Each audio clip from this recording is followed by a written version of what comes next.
Hello, Mark. I'm Yuki. I'm a freshman, and my student number is S0441042. The title of the speech is I Got 99 Problems. Policy is Just One by Maysoon, Zayid speech. Hello, Ted woman. What's up? Cheering. Not good enough. Hello, Ted woman. What is up? Loud cheering. My name is Maysoon Zayid, and I'm not drunk, but the doctor who delivered me was. He called my mom 6 different times, in 6 different directions, suffocating poor little me in the process. As a result, I have cerebral palsy, which means I shake all the time. Look, it's exhausting. I like Shakira. Shakira meets Muhammad Ali. Laughter. CB is not genetic. It's not a birth defect. You can't catch it. No one put a curse on my mother's uterus. And I didn't get it because my parents are first cousins, which they are. Laughter. It only happens from accidents, like what happened to me on my birthday. Now, I must warn you, I'm not inspirational. Laughter. And I don't want anyone in this room to feel bad for me, because at some point in your life, you have dreamed of being disabled. Come on a journey with me. It's Christmas Eve. You are at the mall. You are driving around in circles, looking for parking. And what do you see? 16 empty handicapped spaces. Laughter. And you're like, God, can I just be a little disabled? Laughter. Also, I've got to tell you, I've got 99 problems, and palsy is just one. Laughter. If there was an Operation Olympics, I would win the gold medal. I'm Palestinian, Muslim. I'm female. I'm disabled, and I live in New Jersey. Laughter. Applause. If you don't feel better about yourself, maybe you should. Laughter. Cliffside Park. New Jersey is my hometown. I have always loved the fact that my hood and my affliction share the same initials. I also love the fact that if I wanted to walk from my house to New York City, I could. A lot of people with CB don't walk, but my parents didn't believe in can't. My father's mantra was, you can do it. Yes, you can. Laughter. So, if my 3 older sisters were mobbing, I was mobbing. If my 3 older sisters went to public school, my parents would sue the school system and guarantee that I went to. And if we didn't all get A's, we all got my mother's sleeper. Laughter. My father taught me how to walk when I was 5 years old by placing my heels on his feet and just walking. Another tactic that he used is he would dangle a dollar bill in front of me and have me chase it. Laughter. My inner stripper was very strong. Laughter. Yeah, no. By the first day of kindergarten, I was walking like a champ who had been punched one too many times. Laughter. Growing up, there were only 6 Arabs in my town, and they were all my family. Laughter. Now, there are 20 Arabs in town, and they are still all my family. Laughter. I don't think anyone even noticed we weren't Italian. Laughter. Applause. This was before 9/11 and before politicians thought it was appropriate to use "I hate Muslims" as a campaign slogan. The people that I grew up with had no problem with my faith. They did, however, seem very concerned that I would starve to death during Ramadan. I would explain to them that I have enough fat to live off for 3 whole months. So, fasting from sunrise to sunset is a piece of cake. Laughter. I have tap danced on Broadway. Yeah, on Broadway it's crazy. Applause.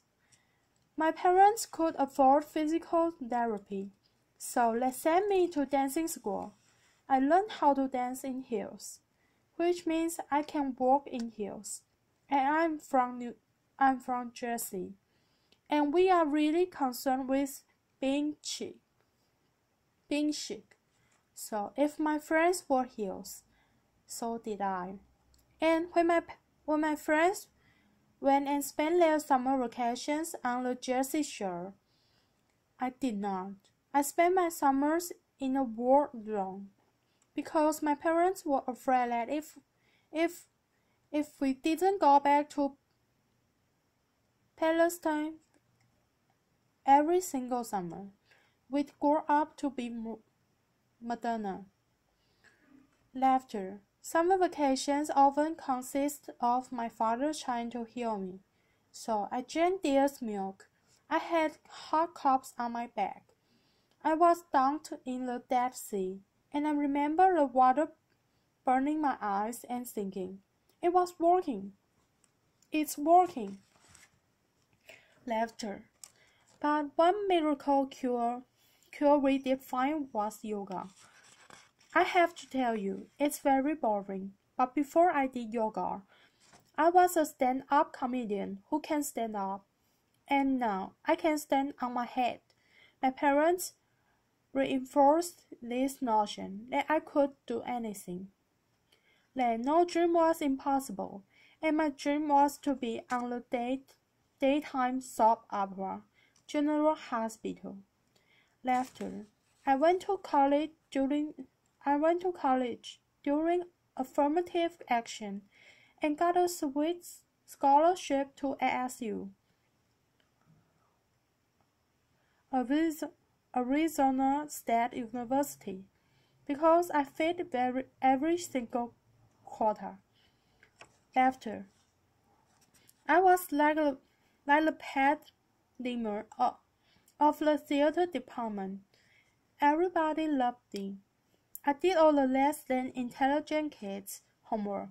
I got A's in all of my classes, A's in all of their classes. Laughter. Every time I did a thing from the glass menagerie, my professors would weep, but I never got cast. Finally, my senior year, ASU decided to do a show called They Dance Real Slow in Jackson. It's a play about a girl with CP.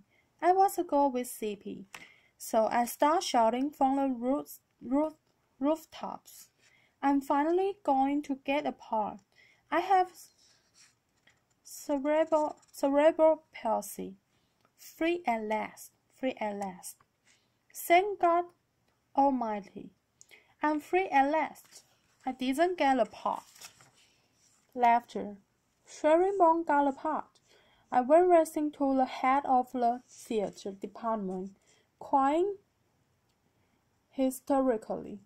I like someone shot my cat. To ask why, and she said, it was because they didn't think I could do the stunts. I said, excuse me, if I can't do the stunts, neither can the character. Laughter. Applause. This was a part that I was literally born to play. They gave it to a non-palsy actress. College was imitating life. Hollywood has a sordid history of casting able-bodied actors to play disabled on screen. Upon graduating, I moved back home, and my first acting gig was as an extra on a daytime soap opera. My dream was coming true, and I knew that I would be promoted from diner to waggy best friend in no time. Laughter. But instead, I remained a glorified piece of furniture that you could only recognize from the back of my head, and it became clear to me that casting directors didn't hire fluffy, ethnic, disabled actors. They only hired perfect people, but there were exceptions to the rule. I grew up watching Whoopi Goldberg, Roseanne Barr, Ellen, and all of these women had one thing in common. They were comedians, so I became a comic. Laughter, applause. My first gig was driving famous comics from New York City to shows in New Jersey.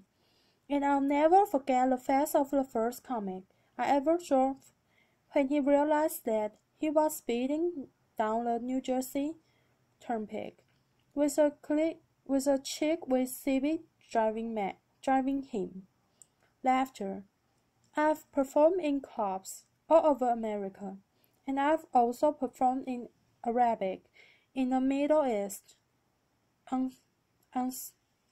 uncensored and uncovered.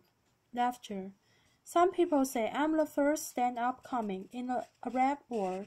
I never let claim first, but I do know that they never heard that nasty little rumor that women aren't funny, and they find us hysterical. Laughter. In 2003, my brother from another mother and father team, Obidullah, and I started the New York Arab American Comedy Festival, now in its 10th year. Our goal was to change the negative image of Arab Americans in media, while also reminding casting directors that South Asian and Arab are not synonymous. Laughter. Mainstreaming Arabs was much easier than conquering the challenge against the stigma against disability. My big break came in 2010. I was invited to be a guest on the cable news show Countdown with Keir Oberman. I walked in looking like I was going to the prom, and they shoved me into a studio and set me on a spinning, rolling chair. Laughter. So I looked at the stage manager and I'm like, "Excuse me, can I have another chair?" And she looked at me and she went, 5, 4, 3, 2, and we were live, right? So I had to grip onto the anchor's desk so that I wouldn't roll off the screen during the segment. And when the interview was over, I was livid. I had finally gotten my chance and I blew it. And I knew I would never get invited back. But not only did Mr.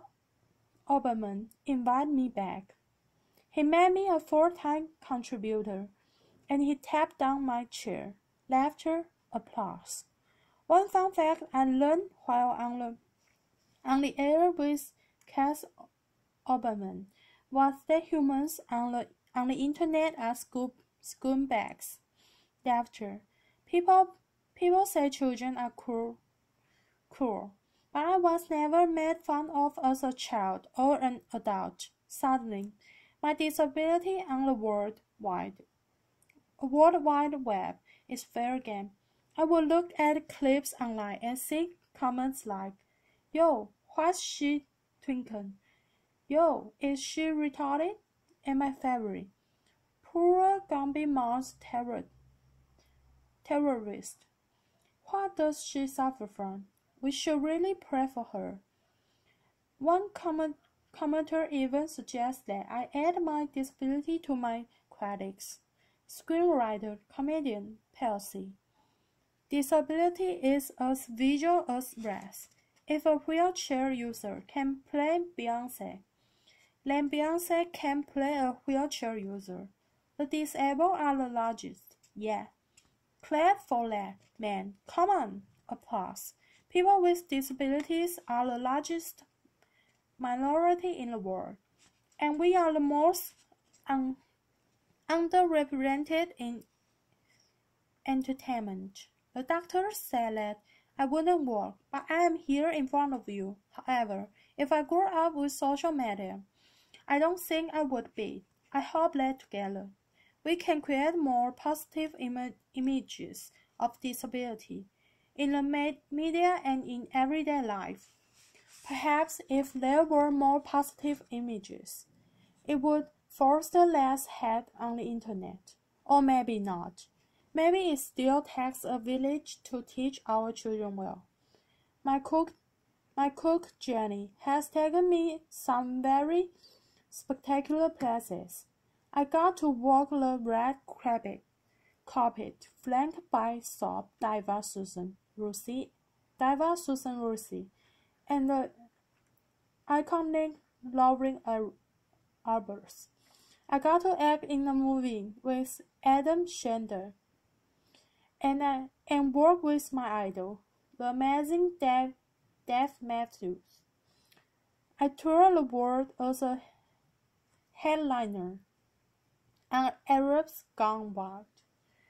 I was a delegate representing the great state of New Jersey at the 2008 DNC, and I founded Maysoon Kids, a charity that hopes to give Palestinian refugee children a sliver of the chance my parents gave me. But the one moment that stands out the most was when I got, before this moment, laughter, applause. But the one moment that stands out the most was when I get to perform for a man who floats like a butterfly and stings like a bee, has Parkinson's and shakes just like me. Muhammad Ali. Applause. Applause ends. It was the only time that my father ever showed me perform live, and I dedicated this talk to his memory. Allah Yaba. My name is Maysoon Zayid, and if I can, you can. Cheering applause.